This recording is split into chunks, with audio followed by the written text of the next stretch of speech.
Я живу в Селтах, и пусть мой район совсем небольшой, но он частица моего сердца.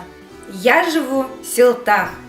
Это родниковый край, потому что здесь много звонких родников, которые несут свои живительные воды в многочисленные озера и реки района.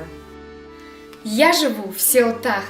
Здесь живет уникальный народ, хранитель народных преданий, легенд и традиций.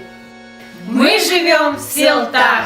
Народ здесь славится добротой, трудолюбием и гостеприимством.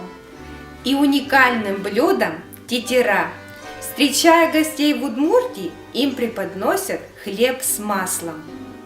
Любая хозяйка угостит перепечами и табанями, но только селтинские хозяюшки могут встретить гостей с тетерками.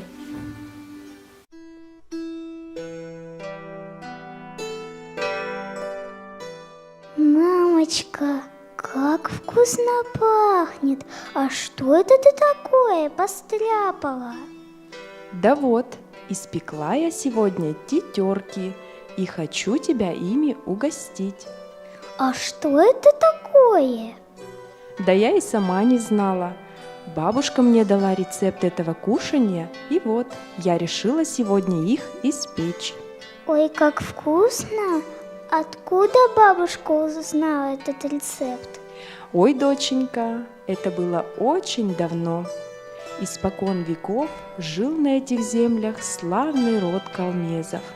Славно, богато поживали, ловили рыбу в реках, пахали землю, сеяли хлеб, на охоту ходили, землю свою защищали. Мужчины, уходя в поход на неделю и больше, брали с собой припасы, которые не портились и давали силу.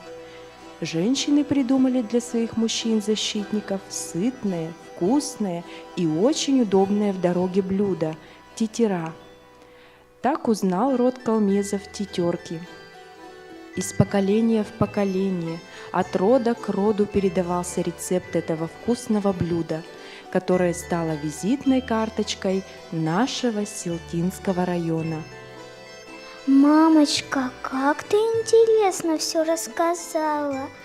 Я расскажу это своим ребятам и гостей буду встречать с тетерками.